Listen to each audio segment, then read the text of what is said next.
Oh, ready? Where you are. All right. We'll call this meeting to order. This is the Advocacy Issues and Programs Committee. Because David's more quiet than I am, we're going to call the meeting to order. I need a gavel. All right. So we'll do introductions now. I'll start. David Chad. I'm the Chief Programs Officer here at the Hope Center. This week I'm filling in for many different people, so I don't even know who I am this week. But Chief Programs Officer here at the Hope Center and also on the OHPI board. I'm Adam Kuhn. I'm the HMIS data analyst for the Office of Homelessness Prevention and Intervention. Jeff Herron, Manager, LFMCG, Office of Homelessness Prevention and Intervention. Marissa Webb, Team of Care Coordinator. Dylan Schell, Regional Director of Community and Housing Services with New Vista. Jennifer Bergman, I'm with Goodwill, the Regional Director of Career Services, and we have the Lexington Opportunity Center here in Fayette County. I'm Erica Dominguez. I'm the Director of Social Services with Lexington Rescue Mission. I'm Naomi Cluin. I'm a librarian at Central Library. I'm Bruce Davis, member of the HPI CLC board. Evan Charles filled in for Marty Jones at Community Action Council. Chris Primo, New Life Day Center. Janelle Walls, RBU. Daryl Watkins, RBU. Diane Fleet, Greenhouse 17 and OHPI Chair. Christina Ellison, New Beginnings Bluegrass. Billy Love, member of HBI Board. Erica Washington from Independence Place Housing Advocate. All right. Thank you all. And we will move on to approval of the April 23rd meeting minutes. So I'm sure you all thoroughly reviewed those. Any changes or additions? All right. Any motion to approve those minutes? So moved. All right. Dylan makes the motion. Is there a second? Second. I was just going to give it to Bruce. Thank you. So all in favor? Opposed? All right, that carries. So now we are on to new business. We have a presentation from Dylan with New Vista. And I'm going to just do a quick little introduction to our new business today to frame most of our conversation. We'll have a couple continuing business items, but the meat and bones is going to be the new business. We have recently, in our Data and Systems Integration Committee, presented data on our most recent submission of our COC system performance measures. And we are looking at those and really wanting to develop more formalized strategies around each of the measures. One of the measures that we've selected to address first would be improving earned income for participants. The way that's measured within HUD's official submission is it's really going to be our COC funded resources, so our housing programs funded through that particular program that are assessed. But that's really something that we should be looking at across our entire system, not just our housing programs, but our shelter services, our street outreach services, anybody that we're working with. And while we did have some improvements over last year, they were kind of nominal, they weren't substantial, and it's an area that we consistently talk about in things like program performance as individual programs as struggling. We talk about struggling to motivate clients, we talk about barriers that impede getting people to obtain or maintain employment. And the reality is, not only do we want to do that just in general to help people become more self-sufficient, move on from our programs, prevent returns to homelessness, we are at a point where the future doesn't always look great for what we do. The proposed federal fiscal year budget could make substantial changes that would effectively mean that permanent supportive housing under the COC program is no longer a thing. If this was to be approved as is, the ESG program, the COC program, the HOPWA program would all be condensed into one and fall under ESG regulations. The thing in that should concern us most, that would cap all rental assistance for any household or individual at a maximum of 2 years. We know the struggles that we have with our rapid rehousing clients who we actually assess and pair with that resource based on acuity and needs. If we think about those who are in permanent supportive housing currently, having to transition on that quickly with higher acuity and higher needs, we have to do some things to prepare ourselves for that impact, to facilitate move on and maximize what resources that we have available. That's why we've selected this particular measure as the first that we would like to concentrate on. We are going to do two things today with that. Dylan from New Vista is going to talk about their IPS services. They've had a lot of success pairing with their housing programs. He's going to share some overview information, give you a sense of what kind of cost or staffing is associated with that, and we can take a deeper dive into it as needed, whether that be scheduling another follow-up, getting together offline, but definitely wanted to present that as something so that other programs could consider if they want to introduce that at their organization, if we would want to pursue something like that on a system level.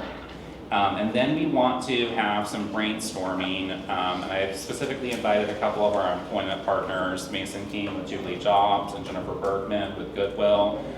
They tend to be the most highly involved of the employment organizations with our population, and we wanted to have a conversation that wasn't just with housing providers, to talk through some of the things around what our biggest barriers are, any kinds of programming or service models that we've seen be effective in other communities or through research we've done, and then what we feel is needed to develop a comprehensive strategy. Obviously, this office does have funding we can use to pilot programming. What I ideally would like to see is this conversation results in us putting out at least one request for proposal, if not multiple, that would help to address the barriers that we talk about today. This might be the first of several conversations. We obviously have time limits, so there might be more to unpack. Today, very exploratory, and then potentially as needed, we might schedule additional to get more down into the weeds, but wanted to paint the picture of where we're going. We want to put funds and resources behind this area to help people be more self-sufficient and to give tools to people, knowing that our resources are going to be limited and they may become more limited in the near future. On that happy note. Well, I do actually have something that could be happy. So let's go ahead and jump into that, right? So IPS is the model that we use, and that stands for Individualized Placement and Supports. This is an evidence-based model. It's nationwide and to some extent international as well. There are a few nations in Europe, and anyhow, won't go into that. But it is an evidence-based practice. Primarily, it was designed to serve people with a serious mental illness diagnosis. However, it can serve other subpopulations as well, and I'll dive deeper into that as I continue. We are contracted out as a vendor through the Office of Vocational Rehabilitation. It's relatively easy for nonprofits to do that. And to be honest, they encourage those kinds of partnerships for these types of services. So if you have questions about that at the end, feel free to send me an email, or I can connect you with some of the good folks at OVR who would be happy to kind of help you do that or explore if that's right for you. But the basics of this model, it is an employment first model, and I'm sure that sounds familiar. It is really, really similar to Housing First. It's just basically change what the name is, right? It presupposes that people, regardless of disabling status, condition, background, whatever, are able to have meaningful employment that can either increase their earned income as a subsidy to their benefits, or allow them to live solely off of earned income. That's the idea. And the neat thing about that is that as part of it, there is built-in no discrimination, right? You're not going to say a person has too significant of disabilities to serve them. That's not a thing in this model. You will take the referral, you will work with the person, right? And the nice thing about that is that you're able to assist individuals who may have been systemically told that they cannot work, right? Getting through that can be a barrier. That's a conversation for a deeper dive. But that's the idea behind it. This is something that is no cost to the recipient of the service. We do not charge the individual, we do not charge their insurance. All billing is through the Office of Vocational Rehabilitation. The population, like I said, SMI is who it was designed for, so serious mental illness. But it has been shown to be effective for people with co-occurring. That's one of the populations we serve, so substance use disorder and serious mental illness diagnosis. And it has been shown to be effective for other disabling conditions as well, because as I'm sure we've all seen, best practices that work for certain subtypes tend to work for nearly everyone. That's just how it is.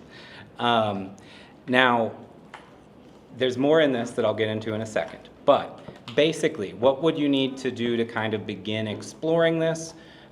You would need to talk to the Office of Vocational Rehabilitation, explore signing a vendor agreement that's actually available on their website, so they make it fairly simple. And you'd need a CRP, Community Rehabilitation Project, I believe, or anyway, MOA, so Memorandum of Agreement, or anyhow. So that's how you go ahead and kind of set up that service initially. Then staff would have to receive training. The training is called SETP, S-E-T-P, and that is put on through UK's Human Development Institute. They have state trainers that provide free support and training to people who are providing this service. It's actually really wonderful. And they can help you set up a really high fidelity, high performing project. It is something that is free, right, to the organization to set these things up, with the idea being that you're providing a service to the community, right? So there are a few things that are less happy, that are new changes, as I'm sure you all probably are used to hearing, and I'm going to go ahead and discuss those now, because despite the fact that IPS as a model is non-discriminatory, the reality of our current situation has put some pressure on the Office of Vocational Rehabilitation to set up something called the Order of Selection. And we've done this in the past, but not while I've been in this role. We were actually pretty much open to anybody that met base criteria. They would be approved and moved forward with. Under Order of Selection, they prioritize, kind of similar to our triage system, but less intense. It doesn't take nearly as much assessment. Anyhow, basically, how this will work is that there will be 3 categories. Category 1 are people that they consider to have the most significant disabilities. And so that would be having enough impact from their disabling conditions to create significant barriers across at least 4 domains that they came up with. Now, these are related to things that we would commonly see in medical, psychiatric, assessments, but they're not one-to-one. So those areas are mobility, communication, self-care, self-direction, interpersonal skills, work tolerance, and work skills. And as I'm sure many of you in here are probably thinking, when you think about the people that you serve, the vast majority probably have disabling conditions that impact, at a minimum, a few of those areas, but probably most of us 4, right? At least. And so as a result, most people would fall in that category. Presently, they're on a pause. So this is actually a great time to begin exploring setting all this stuff up, because you can't even bill for anything right now. So they should be through that pause, as I understand it, by early September, end of August. It's just as they've had to correct some language. The federal government didn't like the original draft. Not going to dive into that much deeper. Anyhow, when this opens up, Category 1 will be who they serve first. Then they'll open it up to 2, and then maybe someday 3. That's great. Most of the people that we serve will be in 1 and 2. Sustainability and funding. So we've actually had really good success with having the roles partially grant funded. So we've been able to pair the supported employment services with permanent supportive housing services in our Balance of State project kind of organically from the jump. That role is funded through that for time that is not billable to services rendered. And the nice thing about that is that that means essentially anything generated is additional program income that we can use to kind of float advancements, create new roles, et cetera. And having them integrated into the team in that way means that anytime a person enrolls in the project, they're meeting the employment specialist from the jump. Even if they're not interested in employment at that time, this is a known person who they're going to be seeing regularly so that they get to know this individual and develop some form of rapport, maybe start some conversations around employment that they wouldn't have had otherwise. We also pair these services with our permanent supportive housing project here in Fayette County. It's just not built in. So while we don't apply grant funds to that role, that staff actually bills at such a rate that they pay for themselves and then some. So that'll kind of be the next part, the billing. How does somebody actually generate program income through these services, right? We're not charging insurance, we're not charging individuals, and we're not charging employers. So we're billing the Office of Vocational Rehabilitation. Essentially, once a person is enrolled in this project, they've had their initial plan created with OVR, we request authorizations for the steps that kind of follow from there. The first being a career profile. You can think of that kind of like a treatment plan. It's a relatively robust document. It takes at least 4 to 8 hours to complete, and the billing rate for that is $750 flat rate. So once that's completed, we charge OVR $750 for the completion of that profile. That profile informs the kinds of employment we search for with the individual. In that phase is called job development. Up to 30 hours is billable of the job search, any supports a person might get in skill development, etc. And that is an $80 per hour rate. So that's pretty good, right? That's not that bad. It's like, what, $2,400, if I'm doing my math right, or maybe I'm not. Anyhow, so it's decent. And that's a maximum. You may not use all 30 hours. Some people are going to find employment with only 10 hours billed or 5 hours billed. That's fine. A caseload, by the way, and I should have probably started there, a maximum of 20 is considered within fidelity. Can you go over that? Yes. I wouldn't recommend it often. So, another piece here, the job acquisition report. So when a person actually gets employment, if we get them employed within 60 days, and we submit the report within 60 days, you can bill $800 for that. If it's after 60 days, you bill $400. So it's to incentivize rapid placement, because that's a key piece of the fidelity model for IPS. And I can go into that deeper some other time, or if you have questions I can, but I didn't want to bore the hell out of you. So the next part here, the job acquisition, support employment services. When a person is first in employment, we all know, kind of like with housing, they're going to need additional support to stay in it. That's normal. In order to bill for those additional supports, as long as you have it authorized first through the Office of Vocational Rehab, you can bill up to $80 an hour, and there's not a hard cap on this one like there is with job development. Some people need more support than others. This is known. Clear communication with them and with the OVR counselor determine what amount they authorize. So it may be 30, it may be 10, it may be 5. It's going to depend.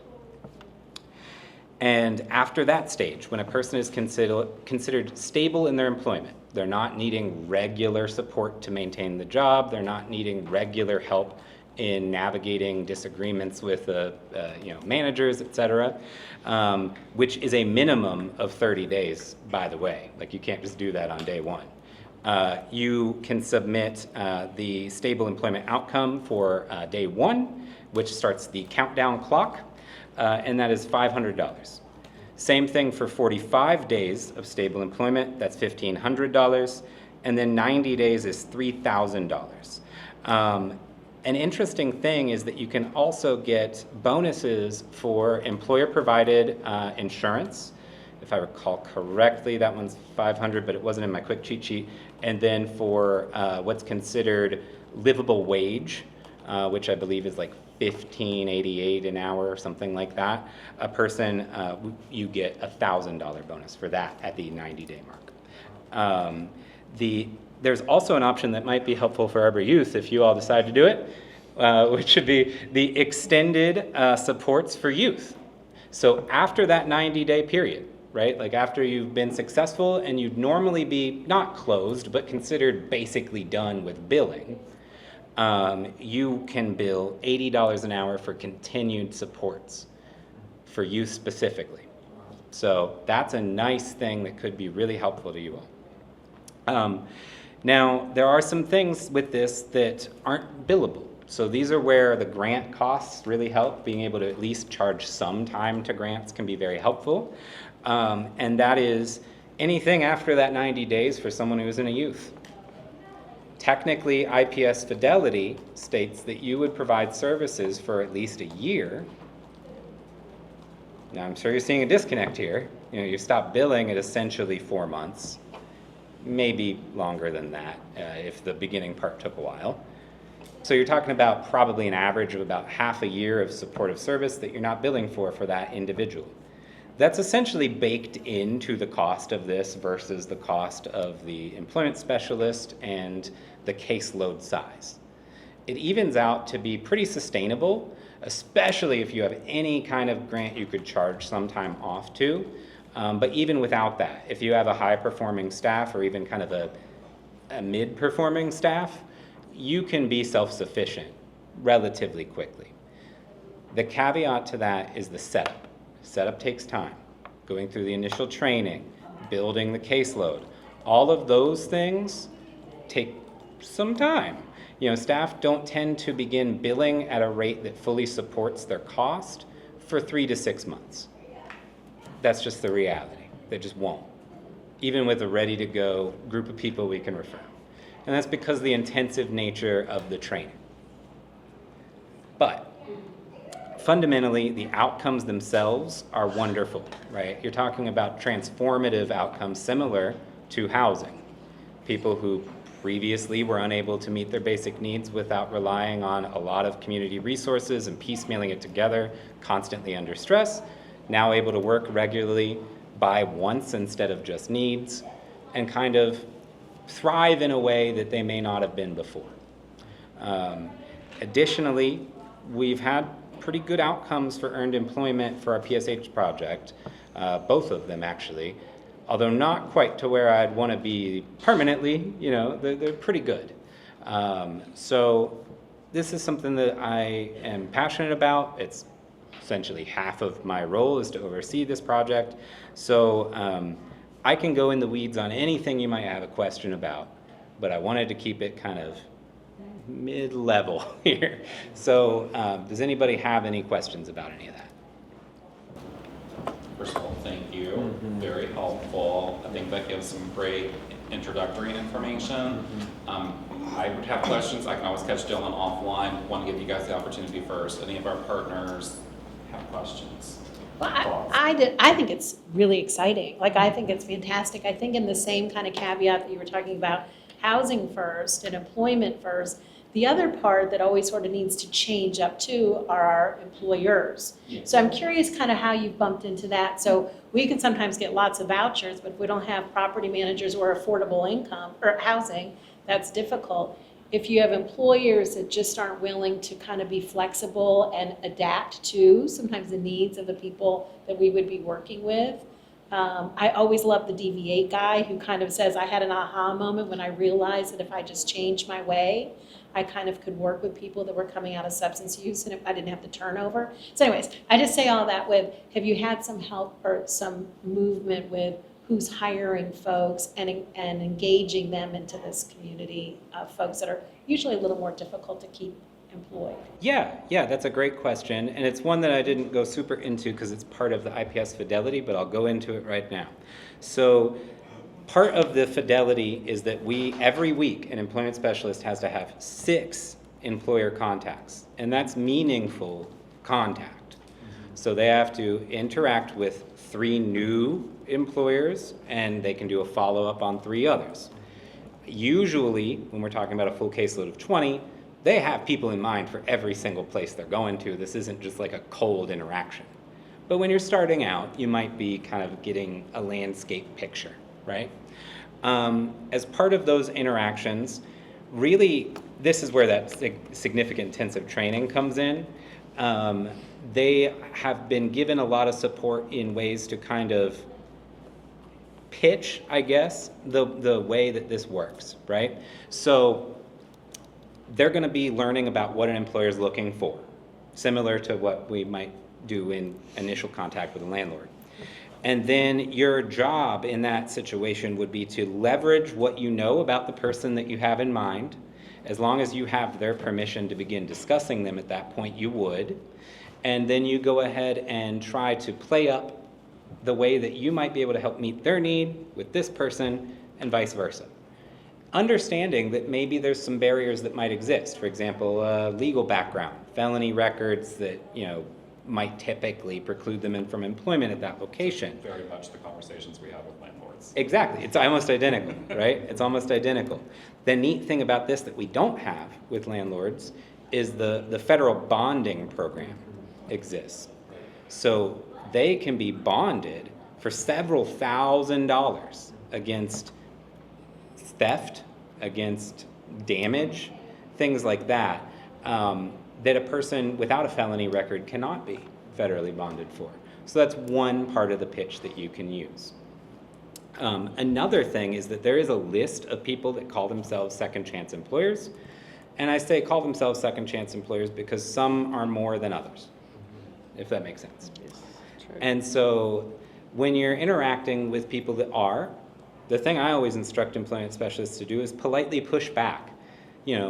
Okay, well, help me understand why you're listed as a second chance employer but cannot hire this person with a felony conviction from 10 years ago. Just help me understand. Who is the second chance person you're looking for? Because I don't want to waste your time, vice versa. And when you do that, sometimes they realize, oh, you got me. Sometimes they don't. Point is, the idea is that you're trying to make smart pairs. And by being able to present solutions to those concerns, you can kind of move around that. Another tool in the toolbox we can utilize for this is something called the PACE program. And that is for individuals where the employer might have more concerns about ability rather than theft or anything like that, because maybe they disclosed a disabling condition, right? Because we don't lead with that. We're not like, hey, we're serving people with disabilities. We don't go into that, usually. But if they have disclosed that or given us the ability to disclose that, sometimes they bring up that concern. Well, I don't know if a person with those disabilities can do this role. Okay, fair enough. If you can't persuade them through a conversation, the PACE program exists as a way to bridge that. Essentially, if approved, the Office of Vocational Rehab pays their wages for a certain amount of time. If I remember correctly, it's 90 days, but I've only had to use this a few times. They will then be given the ability to be hired on as a staff of that location after that, essentially, period to see if they're able to do it. And that has been successful for some individuals that have been barred from locations before. Book Rehab has done that for years. I remember that from my direct service days. And it's a great project that is underutilized. It is underutilized. So this is one of the things that we always teach. And one of the biggest pieces here is that every interaction with an employer, we try to give them some nugget of information that might benefit them that's unrelated to whether or not they're helping us out today. Because that helps foster a good relationship. And we've been able to leverage some of those down the line, even if initially they were apprehensive. And depending on how we approach it, I could also see opportunities like sometimes when I'm speaking with groups, I have people that want to help somehow, and if it's a one-off situation, it's really hard for me to take somebody who has like one or two positions that maybe they can offer and do something with that.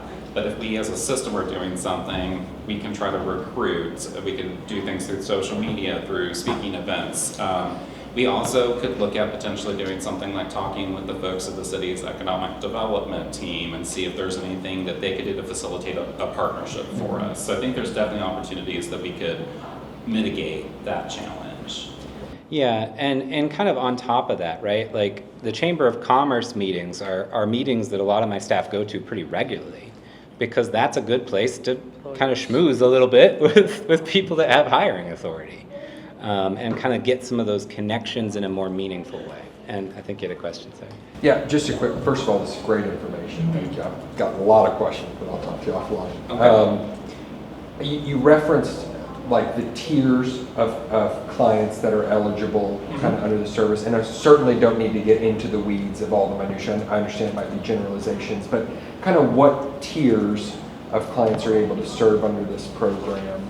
So this change is currently happening, right? So it is subject to continued federal change because it has to be approved. But presently there are 3 tiers. Category 1, they define as people with the most significant disabilities.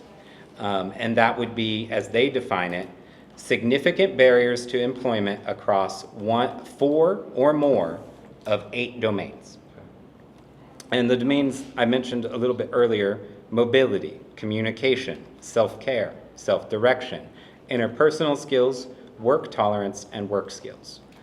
And the way that they determine this is a little bit holistic, but they haven't fully, it's not fully outlined because it hasn't been fully approved. So this hasn't happened yet.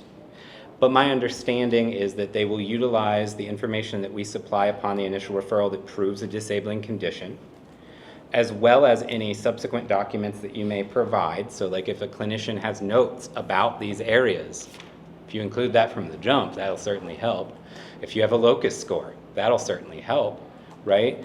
And they also use client self-report. So in the initial meeting, where they kind of set everything up and either authorize or do not authorize service, they're going over all of these kinds of questions with them that cut to, are you impacted in these areas? And this is why it's really important for employment specialists to go with the person to that meeting, because as I'm sure you are all very aware, sometimes self-report isn't totally accurate to the experience of people around them, right? Like, it's probably accurate to their own experience. Over-report. Yeah, but if you have some kind of information that would not necessarily contradict, but paint a slightly broader picture, you're allowed to present it there in that meeting if you're there. And so that's why it's really important to be there for those. So you could say, for example, somebody says, well, you know, I don't have any issues at all with communication skills. I communicate wonderfully. That could be true, but if you know that a person has difficulty in reading comprehension and they've shared that with you, and this is something that's important, you should probably talk to them about this before the meeting, that you may do this. You could bring up an example of a time that you noticed, not that this person cannot do it or that they're incapable, but that there is a barrier to that they've figured out adaptive ways to work around, but might need some more support to do. And you can see this in a lot of areas. Interpersonal skills. I get along great with everyone. Well, last week when we did, the initial discussion, you mentioned that you got fired from your last job because you got into a fist fight with your boss. That might be something that your presence could change their rank solely from you being there because they've shared something with you. Because ideally, before you get to the stage, you've already fostered some level of rapport with this individual. So it's not a complete stranger. But that's kind of how this plays out as I understand it. Again, this is a new thing that isn't even implemented yet. Technically, we cannot enroll new participants into the project until it's done. Right now, as of today, the most that can be authorized is a career profile. That's considered part of determining this ranking. Is there a timeline for rollout? Yes. So they expect that everything should be reviewed and approved, assuming there's no changes requested, by the end of August, early September. And maybe it'll be sooner, maybe it'll be later. It's really hard to guarantee. But in the meantime, anybody that's in that stage is being put on a wait list, so they will be prioritized according to their category in order of receipt. So kind of first come, first served, but not entirely. Do we have anybody in the room that is interested in exploring this further at either an individual organizational level or at a system level? I'm gonna go ahead and take down some names. So, I'd like to look into it as well. I mean, I don't know the detail of that. We work with OBR on some things, but not with this. Yeah, and I mean, where you all are already vendors, it'd be so easy for you to roll into this if you I want. don't know the detail. That's very interesting. It's a cool thing. It's a cool thing. And Erica. okay, I think I've gotten everybody. Are you affiliated, does BCTC's career department have any role in this? Because I'm going to share this information with them. I'm not necessarily interested, but I would like to make sure I put them Yeah, I on. haven't had no communication with anybody from their team, so definitely feel free to share, and we'll be glad to try to put people together. Want to make sure that we have ample time to get to other areas, but I'm going to follow up with people who have mentioned that they have an interest. I can see a lot of opportunities here. For example, Dylan mentioned that there might be certain costs that might not be covered. So like if we have an organization that feels like they have capacity to do the Medicaid billing, my understanding is that there wouldn't be anything that would prevent us from doing this more at a system level instead of an individual organizational level, correct? So as it sits right now, because the organization has to be, as I understand it, they have to be a nonprofit, but I could be a little off on that. They do have to have a vendor agreement with the Office of Vocational Rehabilitation. But like as long as we had a lead that was in compliance with those requirements, they don't have to necessarily work with clients only from their organization. Correct. Now that's correct. In fact, actually, as part of this, to be in fidelity for IPS, you have to accept referrals from all sources. Yeah. Now, you can set a limit for those because you have to be connected to treatment teams as part of the model. Right. But treatment team is a broad term. So for what we do, a permanent supportive housing team would qualify as a treatment team. So like I'm thinking, for example, say Office of Homelessness put out an RFP, funded an organization to provide this. If they had enough capacity, we could offer this across the system, not necessarily just one organization doing it themselves. Although we can find pathways if that's more desirable, if that's what we want to do.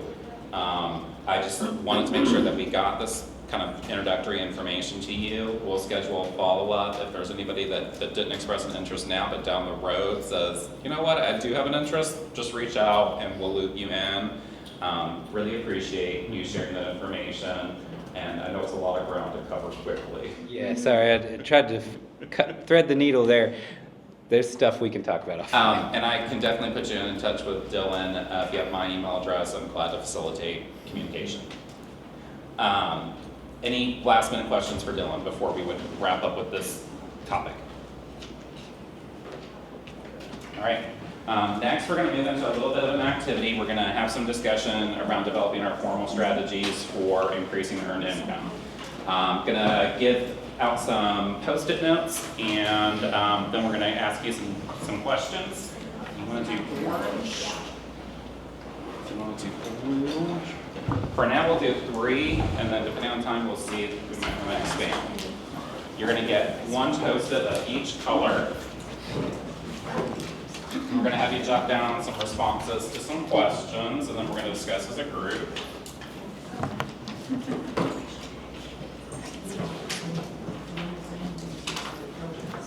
Oh, sorry. The changes to the order of selection is new. So in the past, it was just if they met base criteria of you have a disabling condition, they would automatically approve it. But now they have the order of selection. Exactly, but it isn't new. We've been operating IPS services for hours in this. The changes to that are new. Only that, and the billing structure changed last year, but that was actually for the better. I think Jeff told you, but if you don't care to speak up. Okay. I just, assuming the feds don't go, I still don't like the wording of this. Yeah, they might do that. But we'll see on that. Thank you. Going to hand out one Hopefully we'll have time for a fourth question for you or topic. To start, let's take just a couple of minutes to reflect on what are your primary barriers to assisting participants in obtaining employment. Is a certain color you want us to use on this? We will start with orange.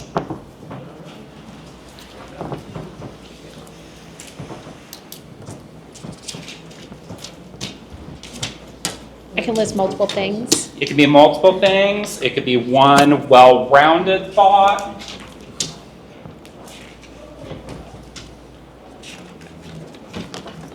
Surely everybody can come up with at least one.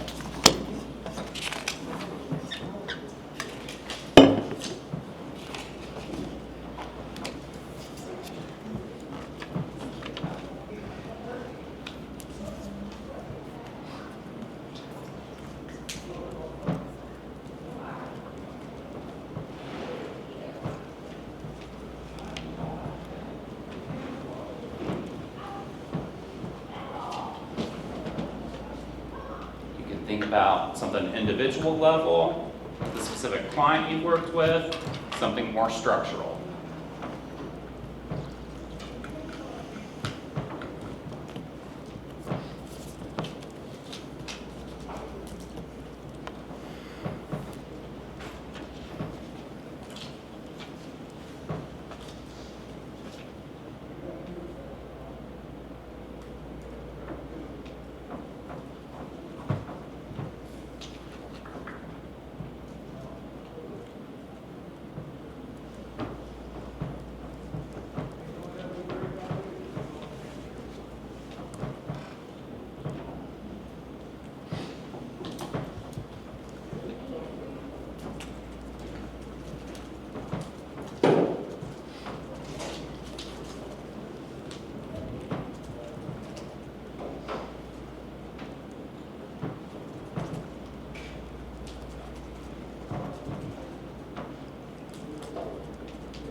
Just a couple of seconds to finish up whatever you might be jotting down at the moment.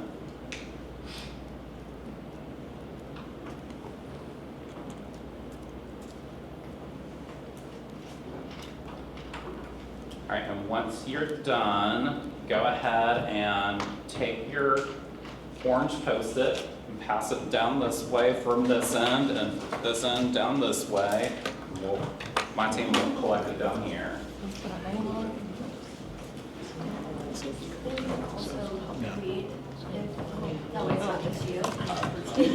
And good luck reading my handwriting. My own fault for designing an activity that involves handwriting. Thank you. Thank you all. All right, next with your yellow-green, Post-it. Think about once participants have employment, what are their most substantial barriers to maintaining employment?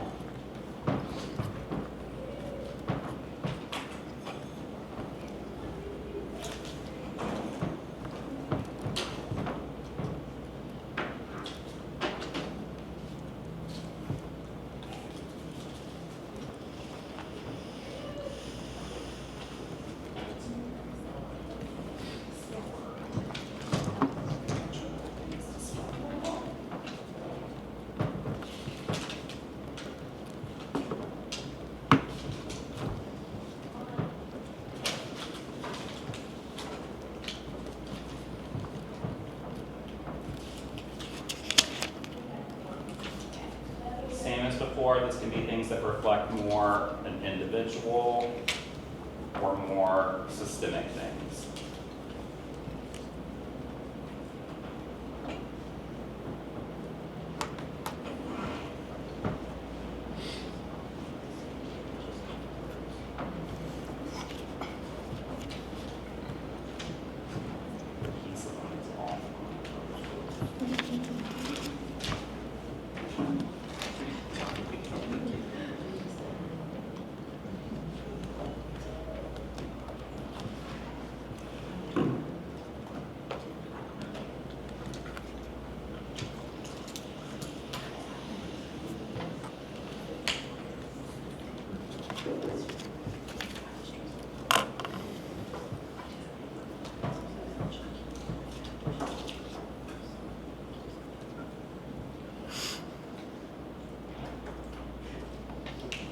Take just a little bit more time to jot down your barriers to maintaining employment.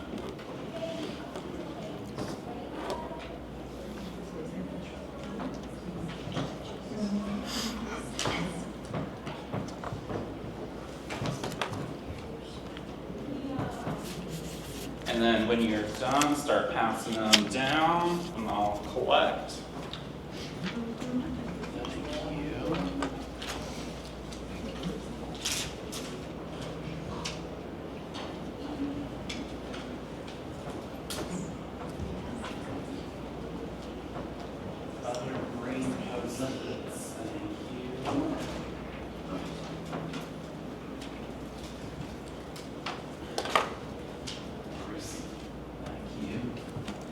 All right, and then next with your blue Post-it, I want you to think about any strategies, service models, programming that you're familiar with, whether you have worked with another company that has done this, whether you have read about a model, seen it in practice in another community. What types of programming have you seen that appear to be effective at addressing these barriers? And if you're not familiar with one, what is your dream resource in this area? It can be specific, or if more you're dreaming up your resource, you can just give us an idea or a sense of what that would be. Not everybody say IPS after Dylan spoke with us.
Take a few more seconds. Again, tell us a specific name of a program, a model that you've encountered, or just the type of resource that you think is needed.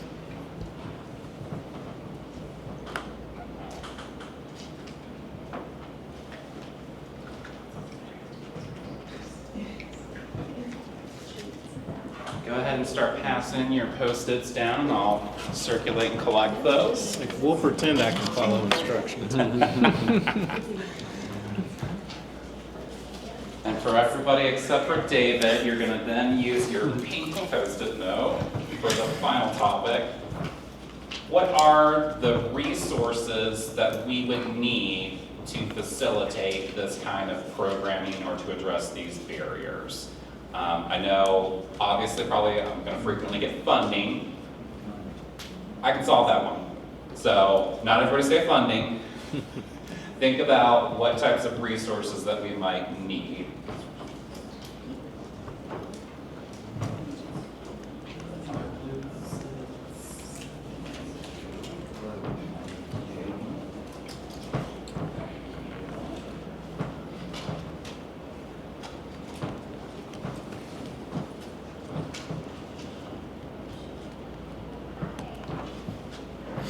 If you do choose to talk about funding, think about things like what would be sustainable. Obviously, my money is oftentimes pilot money. So what might be some ways that we could pursue sustainable funds?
Put yours in the pink pile.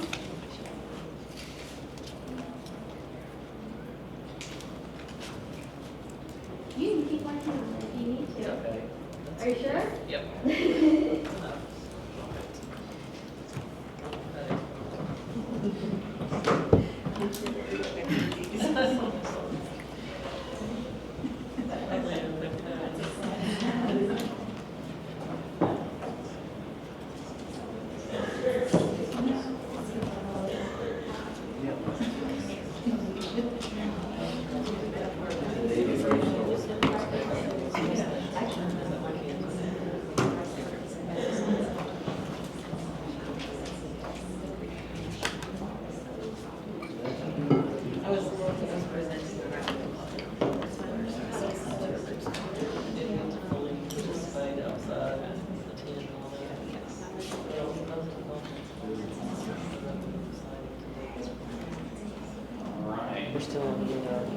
So now we're going to try to move into talking about some of the responses that we got as a group, see if it might lead to additional thoughts that we might have.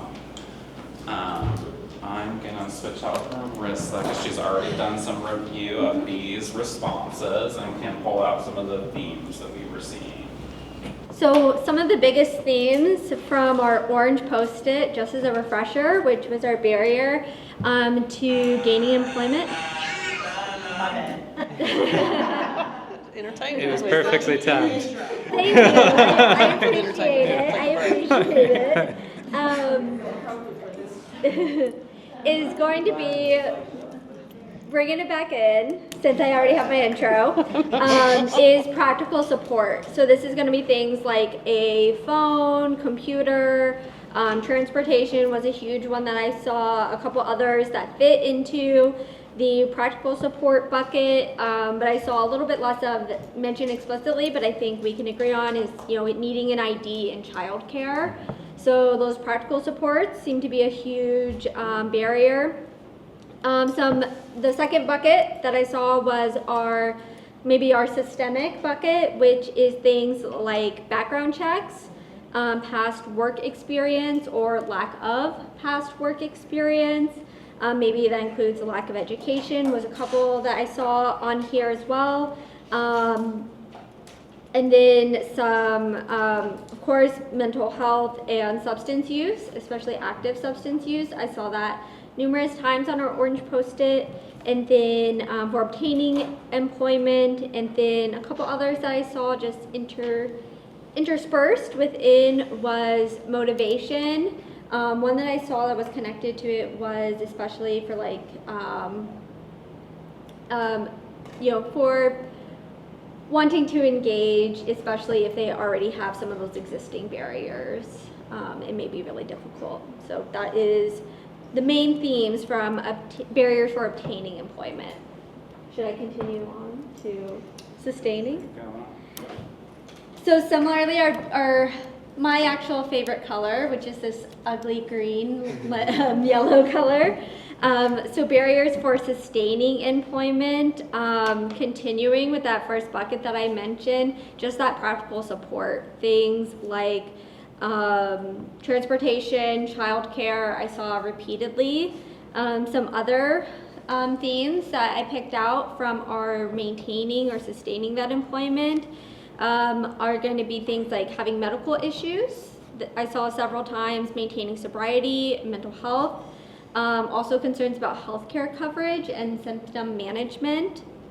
Some other bits kind of lumped it into the skills bucket, which is maybe lack of training, education, conflict or interpersonal skills or conflict management being a potential barrier to maintaining and sustaining employment. Fear, disruption of benefits, and then I also saw on that Post-it as well that third shift or maybe a less desirable shift in the barriers, especially the practical support barriers that come with those shifts. So we'll pause since these two kind of go together naturally. They're all about barriers and we're just kind of thinking about different stages of the journey. Is there any of that we want to unpack a little bit more? Any of those that someone wants to really share how much it's proved to be a challenge or that they have any thoughts about how to address? I will say, one of the things that I see very often at the shelter are guys that get off work at 2 o'clock in the morning. Mm-hmm. There are no transportation resources at all. It's hard to find an Uber. You can't ride a bus. They end up, we had a client that for a while walked from Hamburg here. Wow. Which is a hell of a walk. Yeah. And it was just because the lack of transportation. He ended up getting a bike, but still it's a long bike ride. So I think, and we see that so often with the guys who have shifts that either begin or end sometime between when Lexington stops and when they start again. That's a huge barrier. And it takes a considerable amount of time to ride the bus. So you have to plan ahead a lot more than I do to come to work. Mm-hmm. It takes a lot more time. So even that can be a significant barrier. I mentioned childcare a lot, but I even really meant it. I mean, childcare can be an issue, but we often can find childcare for our folks. It's those pop-up times. It's like kid is sick, can't go to school, so this one time I need childcare, but mom's not we work mostly with women, not at a place to be able to, the work doesn't allow that kind of flexibility or paid time off, and so it's choosing whether to stay home with kid and not get paid, or it's those kinds of things that are unusual. Not that that's unusual, but not planned for, I guess, are problems. Also, the people that aren't in shelters' ability to be prepared for work, like showered, clothed in clothing that they've been wearing for 8 days. There's no way for them to be physically and mentally prepared for work. Definitely understand that. And something minor, like with our unsheltered population, that seems minor, is lack of a place to charge your phone so you know what time you're supposed to be at work, you know? This is great because we're talking big, small, and a lot of these already have thoughts on how we could potentially address. It does seem, you know, when you get a job, when you're starting out, the least flexible that job is. It's usually a very shift job kind of work, but it's sometimes the folks that need the most flexibility. I think a lot of our folks have court cases that they have to do. They got to meet with their CPS worker. They got to, you know, go to the voc rehab class. Like, they have a lot of those things, and I think that's an employer communication piece of, you have to bake in some flexibility for folks to be able to do all their stuff, you know. Yeah, I think I mentioned like to help them maintain employment would be, you know, a person that is with them at work, but also there probably needs to be someone holding the employer's hand as well. Yeah. I was gonna say rigidity of the employers. You know, they can be very rigid at times, and you have to be flexible, especially when you're dealing with, you know, certain populations, so. I don't know how many times I've said something and my mom's been like, I just wouldn't do that. I'm like, well, I wish that was an option. So, other things that people would want to highlight just from talking about the barriers. I think one that's a relatively easy fix, all things considered, but one that I see probably the most is just the motivation to try is hard, right? And that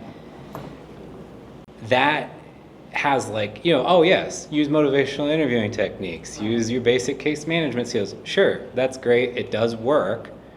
But when we talk about maintaining that as people hit all of these barriers that we just discussed, it can fall apart so fast. And I'm not exactly sure as a system how we address all of that, but I think that we can do a lot with some of those really common barriers that could help. Think about how often we are, as professionals, are not motivated to do a particular task, and we don't necessarily have some of the same challenges. We might not have chemical changes in our brains that have happened as a result of trauma, of drug use, of mental health. Definitely really appreciate all of this. Next, talking about some of the programming service models that people identified. Now, obviously this is not going to touch on every single response that we got. Some people had many, but just to highlight some of the themes. Case management, we talk about that in a lot of areas, but I think it continues to apply in this area. Something like IPS is great, but if somebody doesn't have access to that kind of a service, is there a more traditional form of case management even that might help support their employment?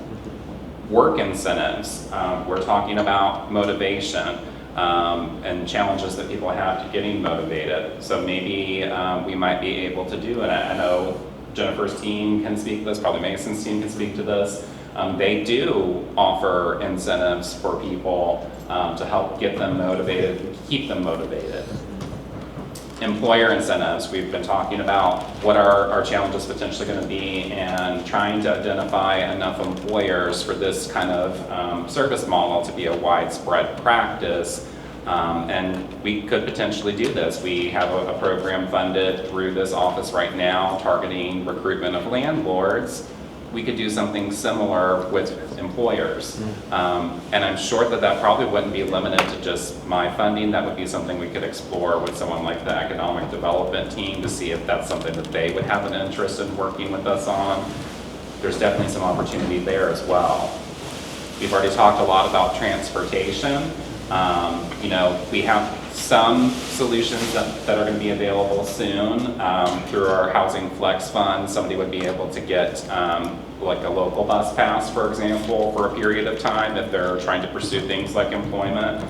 We've talked about, though, there are limits with the bus. Maybe we could have conversations with Lextran. David Shad and I have had a conversation with a company that does shuttle services where maybe if we have one centralized location where there are several individuals, maybe say this is that late night employment. If Hope Center had, you know, several of those individuals, we could fund a shuttle service that would take them from point A to point B. What I haven't identified yet is something that's going to be as on-demand and flexible as Uber. But even that, people have said in this room today, sometimes you may not be able to find a Lyft or an Uber in a particular area. We're not exactly New York City here. IDs came up again, and things like people having struggles with getting people to hire without an ID or with a temporary ID while they wait for their permanent ID to be processed. Someone wanted to see programs that would support undocumented persons in working. Trauma-informed care. Again, things like job coaching came up. Someone really emphasized that we need some non-digital job applications, employers who might be willing to hire persons that maybe don't have that kind of skill set independently. There was Jobs for Life was mentioned, Job Corps was mentioned. Again, an emphasis on one-on-one programming that really follows that person and treats the whole person. Daycare needs also came up again. Someone mentioned the Nest having a drop-in daycare. What if we found an organization like that, or even a traditional daycare that we could provide, I'm thinking about Diane's example, some kind of voucher that maybe they have an agreement with us that someone has something unexpected come up, they can take that voucher and for that day they're covered. And then pairing this with some of the resources that we think are needed, themes that came up, qualified staff. Obviously something like IPS, there's a clear pathway and a lot of support and training that's available. But how do we maybe help our everyday housing case managers build some additional skills in this area? Can we schedule some group trainings together for our staff? We're going to need employers, obviously. Job readiness items, if someone needs something like footwear, a uniform, tools, that would also be something that our Housing Flex Fund can cover for an individual. Someone said data analysis. We've got a team here that does a lot of data analysis, can definitely do something like track outcomes from a pilot program and see what we can do to message that outward. That could be something we could use to recruit employers. It could be something that we could use to help get donations. It could just be things that we use to pursue other funding sources. Transit came up yet again. We've already mentioned a couple of ideals that we could potentially explore there. Light touch services like helping with job resumes and filing and completing job applications. Language access. We know that we have a lot of languages here in Fayette County. I know probably every single one of us in this room that's done some kind of service work has encountered at least one language other than English in the work that we do. If somebody is dealing with barriers like homelessness, and then potentially things like a disability, and now we're adding the third layer with the language barrier, how can we maybe take away that third layer? Generating partnerships, like working with the Chamber of Commerce. Someone had mentioned match funds. I think the ideal there would be helping the participant that's working, that somehow there would be a program that might match some of that money so that they would have opportunities to obtain housing, pull themselves out of homelessness. Mobile job coaching. A lot of employment services are going to focus on bringing the individual in to an office or that kind of a setting. What can we do to make some of these skills mobile so they can go directly to an encampment, directly to a shelter, and work with those individuals? So for purposes of time, we're not going to have a lot more that we can discuss today. What we're going to do at the Office of Homelessness is we're going to take all of these, not just the key themes, but we're going to pour back over the written notes, and we're going to work on pulling together some ideals, some examples, do some research, and bring that to our next advocacy meeting, which will be August 27th. We'll find a way that we can capture some of that, whether in a document or some other form, so if someone's just unable to participate in that August 27th meeting, you can still catch back up and get into the conversation. but I want us to take some additional steps forward, and we'll do a little bit of research and bring some ideals to you all, and you can help us to select what we think are the ideals that are most feasible, most impactful, or maybe just the highest need. So really appreciate everyone helping us generate these ideas. We want to make sure we got a variety of voices and perspectives. Definitely we'll bring this back to you. In the meantime, if you have ideas in this area, don't hesitate to shoot an email. We can always add something to this list. Doesn't have to be bound to these little off-brand Post-its with their poor adhesive. Right. I would be next on the agenda for the 1915I RISE initiative. This one will be relatively short. I did include a PowerPoint presentation in the packet provided by the state.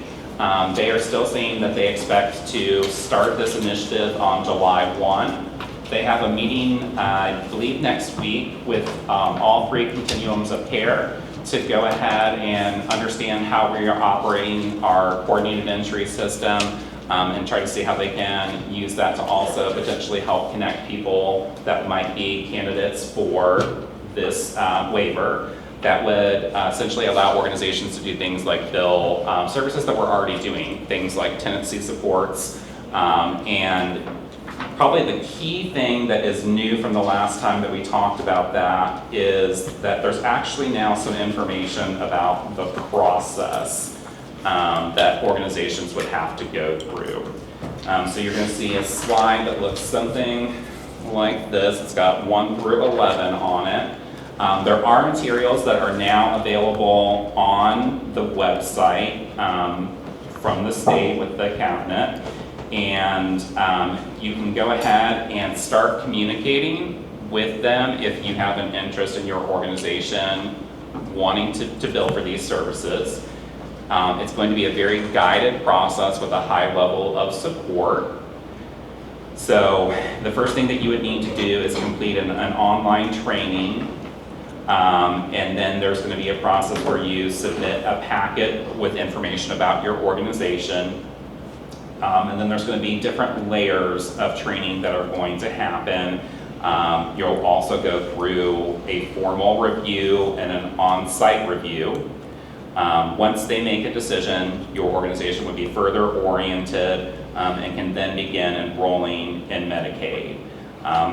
So this is going to be obviously very simplified version, and I, for interest of time, don't want to try to go super far in depth right now.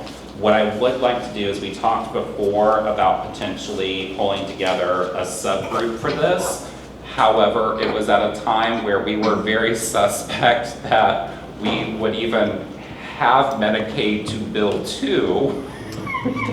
So, being honest and transparent with you, that went to the bottom of my list. Now that we know that this is continuing forward, we will go ahead and work on pulling together a subgroup. I know I still have a list of several organizations that wanted to explore that further. Additionally, for anybody that might be attending KHC's Affordable Housing Conference, they are going to have some activities to help COC providers with capacity building towards Medicaid billing. But really just wanted to put this additional information that we have received in front of you, and we'll work to get something on the calendar. I'll probably wait until we have our meeting with them next week just to have a better sense of what they need from us. And then we're really going to want to pull some people together. But I would say for organizations that already do bill Medicaid, you know, someone like Comm wants to go ahead, New Vista wants to go ahead and reach out to the state, they are happy to go ahead and receive your information. You can email at, I think there's 1 or 2 different email addresses here. It looks like it's 1915I RISE initiative at ky.gov. So you are able to, again, go ahead and reach out now to start that process. Just a quick question. Has there been any discussion about whether or not Medicaid wants to handle this directly, or do they want to subcontract, say, for example, they do with the IDD field? They do with the Department of Health for their administrative. They subcontract with Department of Aging for living for several things. Do you know if they want to do that with SAVE? So they have not gotten into that level of depth with us. It's been pretty surface level. We just had a second meeting with them, and quite honestly, it was largely the same information that we got from the first time that we met with them. So when we've asked things that are at a deeper level of detail, we just haven't really gotten a lot of meat and bones yet. I think they're kind of building the plane while they fly it. Is it still going to be kind of circumventing MCOs? That's my understanding. Okay. That's good, because that was something that I was hopeful would stay. And I can't promise that that is going to 100% be the final outcome, but that's what it was framed as initially. Good, okay. Thank you, sorry. And Marissa, I'll give you the first one. I will be pretty quick because I know that we are right at time. The first is our lived experience engagement. Originally, we were supposed to have a meeting in July to talk about the shelter study, with the hope or idea being that there would be some action items and some discussion at council of that study and moving that forward. Because the mayor has decided to create a task force to evaluate the study and move that forward. And I don't think that they are expected to meet until the fall. So because of that extended timeline, we will not be meeting for our lived experience and engagement meeting in July. Instead, our next meeting will be September, so that hopefully we can have some action items, and we expect that the task force that's going to be reviewing that shelter study and pushing that along.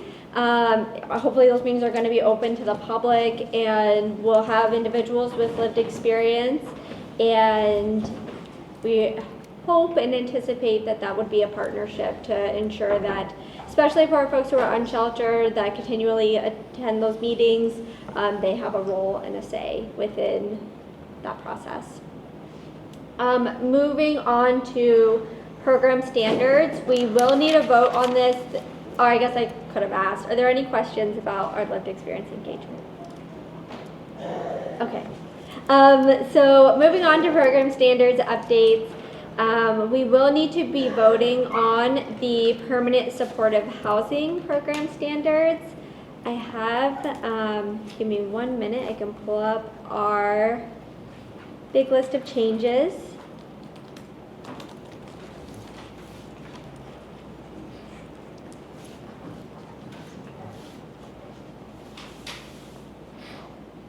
All right, so some of those changes that you should see within these program standards, these are going to be some changes to personnel regarding language concerning training, making sure that we have relevant training that is included for our personnel, including discussion about burnout prevention and ensuring our personnel is equipped. We also added some language regarding staff opportunity for HMIS support and training as well. In our program enrollment process, we changed some language regarding allowing transparency, client-driven goals, and continual case management. In our case management services section of these standards, we included some criteria specifically around trying to engage the landlord as well, right? We're not just engaging the client, but trying to potentially engage the landlord as well to maybe mitigate or prevent any type of eviction as much as we can. I know that in those discussions and having spoken to several of our permanent supportive housing projects that are really successful, they mentioned, right, one of the things that they repeatedly try to do is build that relationship with that landlord, and we wanted that to be reflected in these standards. We also created criteria specifically around that, which can be found on page 10 of those standards, We created our standard regarding client feedback the last time. These standards, they were PSH standards, came up for a vote. And this time around, so we originally just had the standard, and this time we really fleshed it out to make it a little bit more robust. We included criteria of, at minimum, having that written policy and procedure, allowing for client feedback, allowing for various ways to solicit client feedback, ensuring anonymous client feedback, as well as one-on-one discussion, focus group discussion, and then we also included a specific criteria regarding having a process to implement such feedback. So that way we're not just collecting feedback, but we're actually using that to further our programs. Any questions about the revisions? And as some of our providers are going to be more familiar with this as permanent supportive housing providers, and others maybe not as much, but we're glad to answer any questions before we would ask for a motion.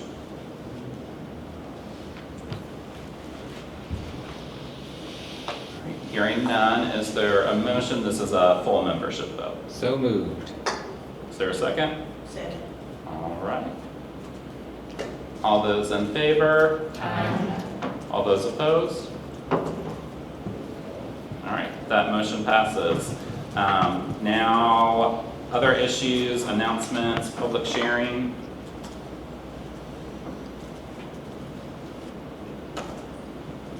I'll make one announcement of something I did not share related to 1915I. You can expect that the state's going to hold a webinar in late July that is going to give a lot more of this information. We're still going to go ahead and reach out to you within the next week or so to do a doodle poll and try to get a meeting pulled together for our subgroup. But a lot of questions are probably going to be answered. They put off several of our questions and said that it would be covered in that July webinar. Other announcements? Not necessarily an announcement, but if you came in and you did not sign the sign-in sheet, which I know many of you did not, please go ahead and sign that on your way out. Thank you. All right, either we or the heat have zapped you of your energy, so we'll call it a day. Thank you for being here.